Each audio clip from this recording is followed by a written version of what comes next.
ओम शांति 1-2-2024। आज की मुरली से चिंतन। सबसे पहले सोफिया बहन। ओम शांति। आज बाबा ने कहा हमें सब कुछ भूलना है। अब तक जो पढ़ा है, शास्त्र पढ़े हैं, वेद पढ़े हैं या कुछ भी पढ़ा है, नॉवेल्स पढ़े हैं, उन सबको भूलना है और बचपन में पहुंच जाना है। जो बचपन में हमें कुछ नहीं, किसी भी चीज की नॉलेज नहीं होती है, तो ऐसे बचपन में पहुंच जाना है। तब ये रूहानी पढ़ाई पढ़ेंगे, तब इस रूहानी पढ़ाई में पास हो सकेंगे, तब ये बातें हमारे बुद्धि में धारण होगी और फिर हम पास हो जाएंगे। तो इसलिए हमें सब कुछ भूलना है।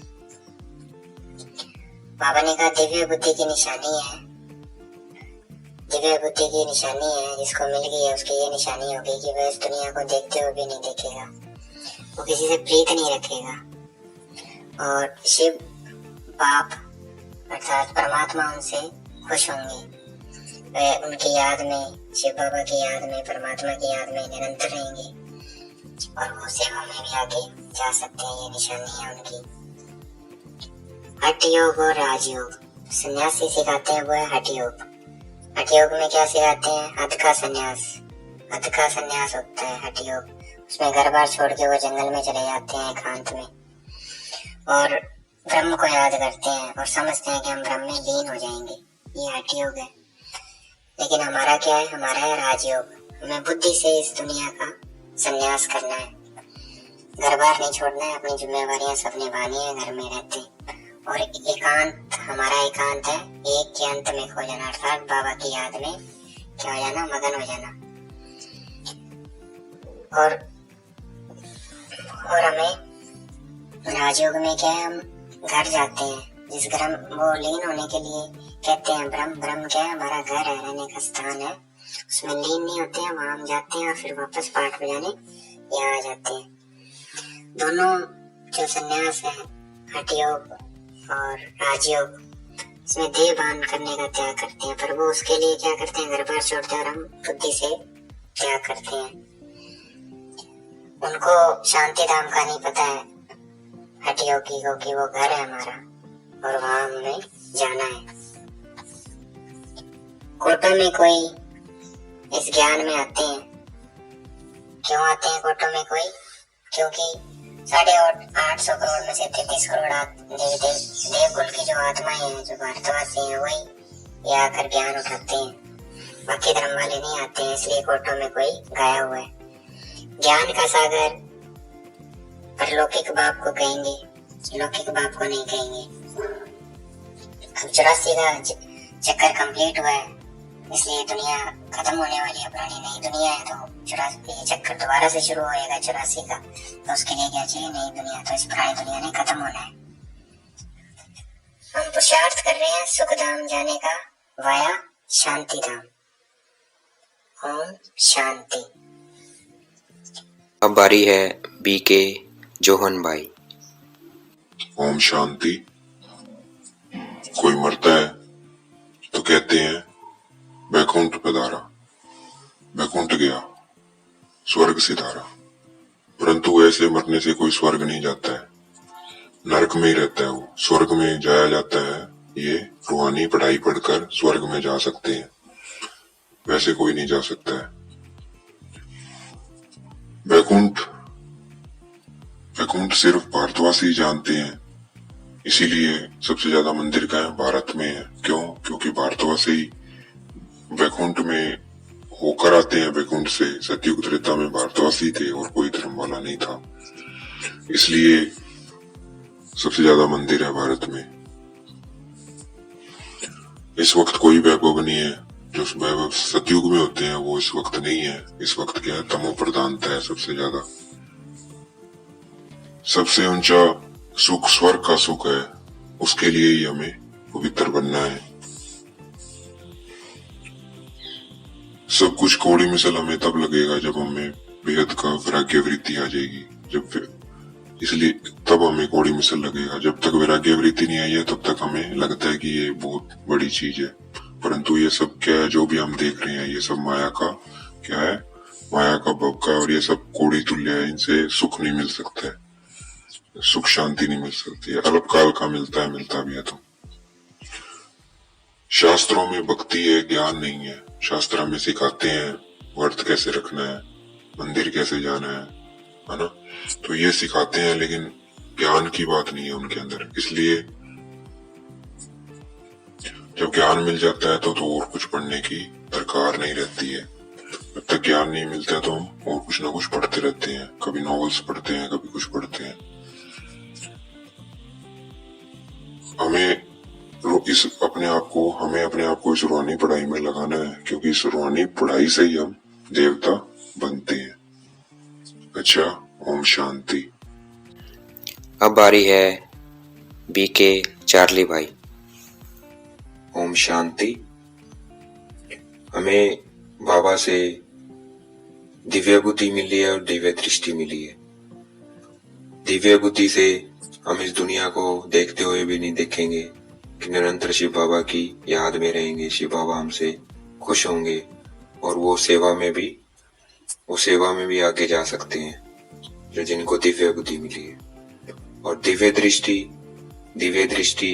बाबा से मिली है कि पहचान मिली है कि मैं कौन, बाबा कौन। ये क्या है? दिव्य दृष्टि। इस वक्त हम नई और पुरानी दुनिया के बीच में हैं, क्योंकि हमारा बुद्धि योग का है परम धाम में है। परम धाम में है, इसलिए इस युग को क्या बोलते हैं? संगम युग बोलते हैं। ये बीच का युग है। हम इस रूहानी यात्रा में हैं और यही वो रास्ता है स्वर्ग जाने का। रूहानी यात्रा ही स्वर्ग जाने का रास्ता है। हम शिव बाबा को याद करते हैं तो सबसे ज्यादा विघ्न कौन डालती है? माया डालती है, जिसके कारण मुश्किल लगती है। याद है बहुत सहज, चलते फिरते खाते पीते कभी हम शिव बाबा को याद कर सकते हैं, परंतु माया करने नहीं देती है, विघ्न डालती है।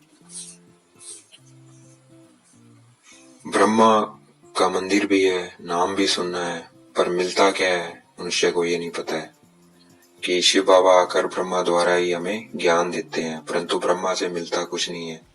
इसलिए ब्रह्मा के मंदिर तो हैं, पर उतनी उनकी पूजा नहीं होती है, क्योंकि उनसे वर्षा नहीं मिलता है। हद का वर्षा मिलता है हद के बाप से, और वेद का मिलता है वेद के बाप से, शिव बाबा से। बीच का वर्षा है, पारलौकिक से भी वर्षा मिलता है, लौकिक से भी वर्षा मिलता है, परंतु अलौकिक से वर्षा हमें नहीं मिलता है। ब्रह्मा बाबा भी हमारे जैसे स्टूडेंट है, वो भी पढ़ रहे हैं, वो भी पुरुषार्थ कर रहे हैं, वो भी शिव बाबा से वर्षा ले रहे हैं। वर्षा सिर्फ बाप से मिलता है, परमपिता परमात्मा से मिलता है। साधु संत या देवी देवताओं से वर्षा नहीं मिलता है, वर्षा सिर्फ बाप से मिलता है। लक्ष्मी नारायण बचपन में श्री कृष्ण थे और कुंवारे थे, पवित्र थे, इसलिए उनको जुलाते हैं। श्री कृष्ण जयंती भी बनाते हैं, उनको जुलाते भी हैं, इतना लाड करते हैं। लक्ष्मी नारायण का जो बचपन है श्री कृष्ण उनको करते हैं, लक्ष्मी नारायण को नहीं करते हैं, क्योंकि वो मैरिड हो जाते हैं और श्री कृष्ण अनमैरिड है। श्री कृष्ण और गीता को द्वापर में ले गए, परंतु श्री कृष्ण तो सतयुग का प्रिंस है और वो सतो प्रधान दुनिया है, तो वो द्वापर में कैसे आ सकते हैं? द्वापर तो रावण राज्य है और ये राम राज्य है, तो श्री कृष्ण राम राज्य में आते हैं।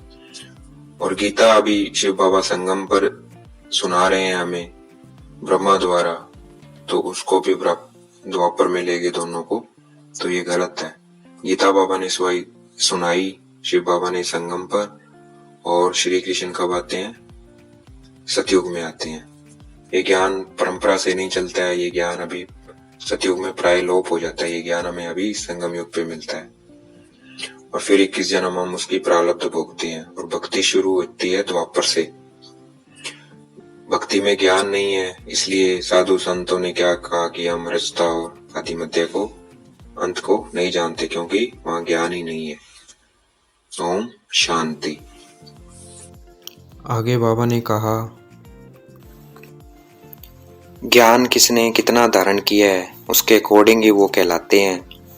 महारथी, घोड़सवार और प्यादे। जो महारथी हैं, जिन्होंने अच्छा ज्ञान धारण किया है वो महारथी कहलाते हैं। जिन्होंने थोड़ा सा कम किया है वो घोड़सवार कहलाते हैं, और जिन्होंने बहुत कम किया है वो क्या कहलाते हैं? वो कहलाते हैं प्यादे। आगे बाबा ने कहा, मैं बागवान भी हूँ और माली भी हूँ और खवैया भी हूँ। बाबा बागवान कैसे हैं? बाबा बगीचा लगा रहे हैं स्वर्ग का, और माली बनकर हमें ज्ञान योग से सींच रहे हैं, तो वो माली भी है। बागवान है, स्वर्ग की रचना कर रहे हैं, और खवैया भी है, हमें इस विषय सागर से क्षीर सागर में ले जाते हैं, इसलिए शिव बाबा क्या है? खवैया भी है। रूहानी वंडर ऑफ द वर्ल्ड क्या है? रूहानी वंडर ऑफ द वर्ल्ड स्वर्ग है। और इस दुनिया में कितने हैं? 7 वंडर्स हैं, परंतु उन वंडर्स में रह नहीं सकते, ना ही कोई मालिक बन सकता है। परंतु हम रूहानी वंडर ऑफ द वर्ल्ड स्वर्ग में रह भी सकते हैं और उसके मालिक भी बन सकते हैं। परंतु सारा मदार किस पे? पुरुषार्थ पे है। जितना जो पुरुषार्थ करेगा उसके अकॉर्डिंग वह वो पोजीशन पाता है। आज का वरदान है, हिम्मत और उमंग उत्साह के पंखों से उड़ती कला में उड़ने वाले तीव्र पुरुषार्थी भव। हमें बाबा ने 2 पंख दिए हैं, उमंग, हिम्मत और उमंग। उससे ही हम उन पंखों से उड़ के हम तीव्र पुरुषार्थी बन सकते हैं। लेकिन वो पंख हम मिलेंगे कैसे? वो मिलेंगे जब हमें स्मृति रहे कि सिर्फ इस एक जन्म के पुरुषार्थ से हमें प्राप्ति 21 जन्मों की है। ये सारा दिन हमें स्मृति में रहे, तो हमें ये पंख दोनों हमारे पास रहेंगे और हमारा पुरुषार्थ भी बहुत तीव्र रहेगा। इसे ही तीव्र गति का पुरुषार्थ कहते हैं। स्मृति में रखेंगे जितना हमें। आज का स्लोगन है, सर्व की मनोकामनाएं पूर्ण करने वाले ही कामधेनु है। जो सबकी मनोकामना पूरी कर देते हैं वो कौन है? कामधेनु है। ओम शांति। शुक्रिया सबका। अब हम 1 मिनट के लिए योग करेंगे। देखेंगे अपने आप को। मेरे पैर बिल्कुल स्थिर हो रहे हैं, मेरे हाथ बिल्कुल स्थिर हो रहे हैं, पेट बिल्कुल स्थिर हो रहा है, मुख, आँखें, कान सब स्थिर हो रहे हैं। सब में जो हलचल है वो बंद हो गई है। और अपना फोकस लेके जाएंगे भृकुटी के मध्य में। I am point of light. देखेंगे अपने को। अपना ध्यान केंद्रित करेंगे मस्तक के मध्य में थोड़ी देर के लिए। उसके बाद ध्यान करेंगे शिव बाबा का। देखेंगे शिव बाबा भी पॉइंट ऑफ स्टार मेरे फोरहेड के ऊपर चमक रहे हैं और उनसे मेरे को शक्तियाँ मिल रही है। ऐसे ही डबल लाइट बन जाना है। थोड़ी देर के लिए डबल लाइट बनेंगे, फिर कार्य व्यवहार करते हुए भी इसी स्मृति से कार्य करेंगे। अच्छा, ओम शांति। शुक्रिया मीठे बाबा, शुक्रिया।